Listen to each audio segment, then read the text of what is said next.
This is another question, next question of that particular series.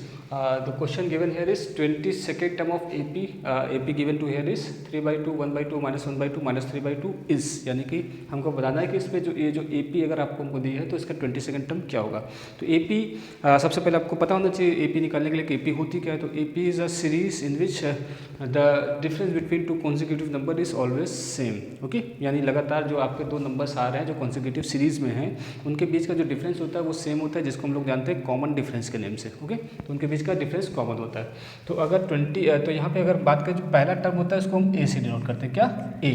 A means first term, यानी जो पहला term होता है उसको ए लिखते हैं। तो ए की वैल्यू यहाँ पे देखिए कितना है 3/2। अब नेक्स्ट चीज़ जो हमको करनी है वो है कॉमन डिफरेंस निकालना कि इसका कॉमन डिफरेंस क्या होगा। ठीक है, तो कॉमन डिफरेंस की बात करें तो कॉमन डिफरेंस मीन्स डी से हमको इसको डिनोट करते हैं और डी होता है हमारा सिंपल अगर बात करें तो A2 - A1। अगर ये टर्म्स बात करें तो A1, A2, A3, A4 ऐसे करके टर्म्स होते हैं जो A1, A2 करके लिखे जाते हैं। तो ये सेकंड टर्म में से फर्स्ट टर्म को आप माइनस कर दीजिए, या थर्ड में से सेकंड को, या फोर्थ में से थर्ड को, किसी को भी माइनस करेंगे तो आपका क्या हो जाएगा, कॉमन डिफरेंस आ जाएगा। क्योंकि AP दिया ही हुआ है तो श्योर है कॉमन डिफरेंस इसमें सेम होगा क्वेश्चन में। अगर नहीं होता, ये क्वेश्चन में नहीं दिया होगा ये AP है क्या, ऐसे सीरीज दे रहे तो हमको चेक करना पड़ता, इसको माइनस कर दे कि D क्या आ रहा है, इसको चेक करते हैं फिर देखते हैं D क्या आ रहा है, और इसको माइनस करते हैं फिर देखते हैं D क्या आ रहा है। अगर तीनों ही केस में D सेम आ रहा है तो इसका मतलब ये होता है कि AP में है। लेकिन यहाँ पे दिया ही हुआ है तो हमको इस तरीके से हर एक चीज़ को चेक करने की कोई आवश्यकता या रिक्वायरमेंट नहीं है, तो हम डायरेक्टली माइनस करके चेक करते हैं। तो A2 - A1 अगर आप करोगे तो आएगा A2 is 1/2 -3/2। Okay, take out the LCM, यहाँ पे देखोगे 2 आएगा, ऊपर 1 - 3, इसकी वैल्यू होगी -2/2।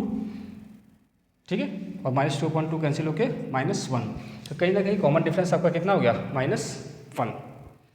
फाइन, अब हमसे जो पूछा है वो करते हैं, है ना। अब फॉर्मूला एक आपने पढ़ा होगा AN = A + n-1D। This is the formula you have learn. AN is nth term, जो भी इसका लास्ट टर्म हो सकता है, या लास्ट टर्म के नाम से भी इसको जानते हैं, equal to A first term plus n-1D। n is number of terms, कितने टर्म्स हैं, और D होता है कॉमन डिफरेंस जो यहाँ पे। तो यहाँ पे A की वैल्यू, D की वैल्यू हमने कैलकुलेट कर ली है। n जो कि इतने नंबर ऑफ टर्म्स आपसे पूछे जाएँ वो आपको कल रखना है यहाँ पे। जैसे हमको यहाँ पूछा है 22nd टर्म, तो यहाँ पे हम क्या रखेंगे, A 22nd टर्म है। A की वैल्यू एज इट इज जो दी है आप वही पुट कीजिए। n-1, n की जगह हमको 22 रखना है, -1 इंटू D कितना है, अगेन -1।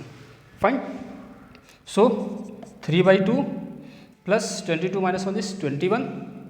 ओके, तो ये क्या हो गया 21 इंटू -1। तो कहीं ना कहीं ये आ जाएगा 3/2 -21। -1 इंटू 21 इज -21। फाइन, अब इसको अगर मल्टीप्लाई करोगे तो 3 माइनस ये हो जाएगा 21 इंटू 2, एलसीएम लेंगे अपॉन 2। फाइन, अब 3 - 21 2 जा 42 अपॉन 2, 21 2 जा 42। ओके, अब 42 - 3 क्या आएगा, माइनस, और 3 कम करेंगे तो क्या हो जाएगा -39/3।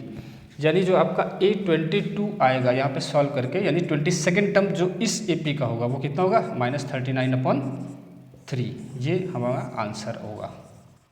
This is the answer we will get in options. Okay, so let's quickly revise this again. यहाँ पे देखें तो 22nd टर्म ऑफ AP, हमको एक AP दे दी गई जो 3/2, 1/2, -1/2 ऐसे करके दी गई, और हमसे पूछा गया इस AP का 22वां टर्म क्या होगा, या 22nd टर्म क्या होगा। तो सिंपल सी बात है, इनको जो फर्स्ट टर्म जो सबसे पहले दिया वो फर्स्ट टर्म होता है जिसको हम A से लिखते हैं। कॉमन डिफरेंस के लिए हमने सेकंड टर्म से फर्स्ट टर्म को माइनस कर दिया, तो यहाँ पे कॉमन डिफरेंस आ गया जिसको D से लिखते हैं।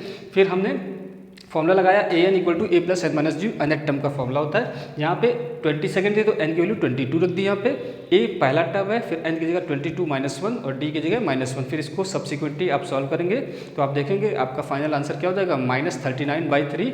And this is the value of the 22nd term. 22nd term अगर इस सीरीज में जाएंगे तो आपको क्या मिलेगा, -39/3। Okay, hopes you like it, please do like, share and subscribe. Thank you.